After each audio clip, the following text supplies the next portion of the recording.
Елбасы Нұрсұлтан Әбішұлы Назарбаевтың ұсынысымен 2007 жылы кардиохирургия мен кардиологияны дамыту жөніндегі бағдарлама қабылданды. Аталмыш бағдарлама аясында еліміздің барлық облыстарында кардиохирургиялық бөлімдер ашыла бастаған. Мұндай орталық біздің облыста да ашылып, бүгінгі күні кардиологиялық аурулар бар науқастарға көмегін тигізіп келеді. Петропавл қаласындағы біздің кардиохирургиялық орталық 2009 жылы ашылды. Ол Қазақстан Республикасында кардиологиялық және кардиохирургиялық көмекті жақсарту мақсатында бағдарлама қабылданды. Президенттің ұсынысымен сол бағдарламаның арқасында барлық облыстарда кардиохирургиялық бөлімдер ашылды.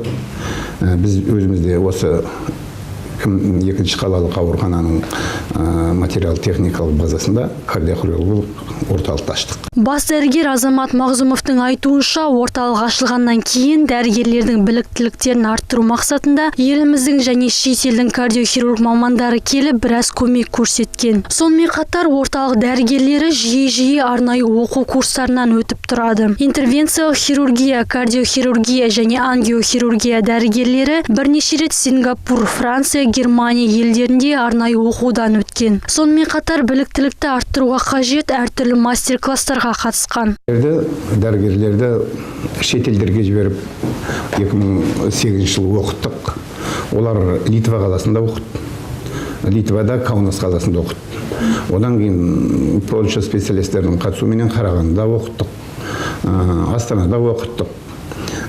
Сосын Литва қаласынан біздерге солардың кардиохирургтары келіп, көмектесіп, осы жерде операция жасауларды көрсетіп, практикалық жүзінде үйретіп, біздің дәрігерлердің қасында 1 айдай, 2 айдай болды. 2009-2010 жылдары Израильдан специалистер келіп, кардиохирург специалистер келіп, операция жасауды көрсетіп, үйретіп, біздің дәрігерлердің сондай білімділігін арттыра бастады. Енді біз жылда дәрігерлерімізді оқытамыз, әселдер шетелде көбірек оқытамыз. Францияда, Израильда, Германияда, Швейцарияда оқыттық, Японияда, барлық қалаларда оқытып жатамыз. Өзіміздің Астанада кардиохирург орталық бар, сол кардиохирург орталықты да оқытамыз. Бүгінгі күні орталықта 58 дәрігер, 148 орта буын қызметкер жұмыс жасайды. Орталық бойынша емделушілерге 7 бөлімше қызмет етеді. Орталық 170 кереуетке шақталған. Қазір бұл кардиологияда көптеген қиын деңгейдегі оталарды жасауға мүмкіндік бар. Білімдерін әрқашан арттырып отыратын білікті мамандардың арқасында қазір ота жасату үшін науқастарға басқа қалаға немесе шет елдерге шығудың қажеті жоқ. Егер 2009 жылдары біз коронарлық шунттеріне жасайтын болсақ, енді одан кейін біздер қашық жүрекке операция жасауды үйрендік. Мынау приобретенный порог дейді, жүректің құлақшасы бұзылған кезде соларға протез жасауды, оларды пластика жасауды үйреніп, қазір өздері істеп жатады. Оның сыртында жүректің мынау қағысы нашарлаған кезде соны дұрыстауға электрокардиостимуляция аппараттарын қоюды үйреніп, өзіміз қазір ешқайда жібермейміз, өзіміз де жасаймыз. Осы жылы орталықтағы анестезиология және реанимация бөлімшесіне бүйрек қызметін алмастыра алатын қондырғы әкелінген. Құрылғының аты диализ, алайда оны халық арасында жасанды бүйрек деп атайды. Айта кету керек, облысымызда мұндай аппараттың 1 данасы ғана бар. Этот аппарат Біз бұл аппаратты 4 рет қолдандық, 4 ретте де сәтті өтті. Ол емделушілерге көптеген көмегін көрсетті. Кардиохирургиялық отадан шыққаннан кейін кейбір науқастардың бүйректері жұмыс істемей қалады. Ол бүйрек жеткіліксіздігі деп аталады. Сол кезде осы құрылғының көмегі зор. Біздің бригада осы аппарат бойынша арнайы оқу курстарынан да өтті. Құрылғыны қалай қолдану керек екенін толық үйреніп келдік. Орталықта жылына 1000-ға жуық коронарографиялық, 300-ден астам шеткі қан тамырларына және 500-ге жуық қан тамырлары артериясына зерттеулер жүргізіледі. Сонымен қатар облысымызда миокард инфарктісіне шалдыққан науқастарды қабылдайтын бұл жалғыз орталық. Бұл катетерлік зертхана 2013 жылы ашылды. Бұл осымен жүрек тамырларына коронарографиялық зерттеулер жүргізетін біздегі екінші ангиографикалық кабинет. Біз бұл жерде жүрек қан тамырларын стенттеу жұмыстарын жасаймыз. Жүрек ырғағының бұзылуын байқаған кезде электрокардиостимуляторларға имплантация жасаймыз. Біздің зертхана тәулік бойына жұмыс істейді. Ауру белгілері пайда болған сәттен бастап, біз науқасқа 1 сағат аралығында жабылып қалған қан тамырлары артериясын ашып, ол жерге стенд орнатуымыз керек. Сол кезде артерия әрі қарай жақсы жұмыс істейді.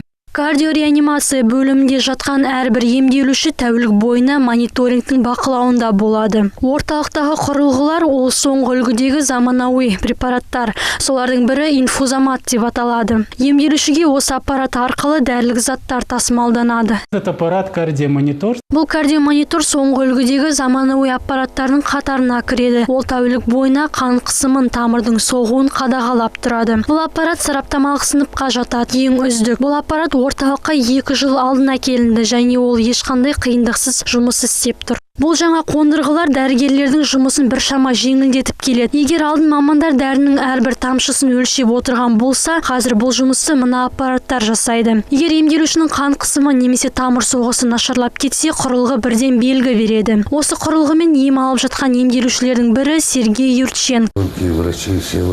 Бұл жердегі дәрігерлер ұжымы керемет, жағдай жасалған, барлығы ұнайды. Барлық қызметкерлер жақсы, аурухананың өзі жылы, жайлы. Қазір жағдайым жақсы болып қалды, жүгіруге де дайынмын. Орталық ашылған уақытта заманауи қондырғылармен қамтамасыз ету үшін бағдарлама арқылы республикалық бюджеттен 600 миллион теңге қаражат бөлінген. Сол жылдардан бастап бұл қондырғылар жылда заманға сай жаңа аппараттармен жаңартылып отырады. Жылда қондырғыларды өзгертіп отырамыз. Биылдың өзінде мысалы 50 миллионға жақын жергілікті бюджеттен ақша бөлініп аппараттар алдық. Республикалық бюджеттен ақшалар бөлінеді. Өзімізде лизинг деген бағдарлама бойынша сол лизингке де аппараттар алдық. Оларды бәрі өзгертіп, жаңартып отырамыз. Орталық мамандары жылда елімізде сонымен қатар шет елдерде өз біліктіліктерін арттырып отырады. Бүгінгі күнге дейін орталықтағы мамандар 20 мыңға жуық операция жасап, мыңдаған адамның өмірін сақтап қалды.